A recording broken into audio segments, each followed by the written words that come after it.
আমি জানি তুমি শনিবার একটা মেয়ের সাথে ক্যাফেতে ছিলে। কে বলেছে তোমাকে এসব কথা? আমি সব জানি, একদম নাটক করবে না, ঠিক আছে?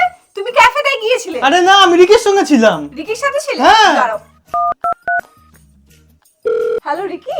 হ্যাঁ শ্বেতা বলো। রাজীব শনিবার কোথায় ছিল? ও তো আমার সাথেই ছিল, আমরা আমাদের বাড়িতে PS5 খেলছিলাম দুজন মিলে। ও আচ্ছা। रुको जरा सबर करो। দেখলে, আমি বললাম না আমি ওর সাথেই ছিলাম। হলো এবার? দাঁড়াও এক সেকেন্ড। আবার ফোন করছে? Hello Ricky. হ্যাঁ হ্যাঁ। আরে আমি না বিনা কারণে রাজীবের উপরে সন্দেহ করলাম, তার মধ্যে ওকে দুটো আবার চড়ও মেরে দিয়েছে, বুঝলে তো? এখন না ওকে আমি একটুখানি সরি বলতে চাই। ও কোথায় আছে তুমি কি জানো? ও তো আমার সাথে রয়েছে, এই ওয়াশরুমে গেছে। ও আসলে আমি বলছি কল করতে, ঠিক আছে? ও আচ্ছা ঠিক আছে।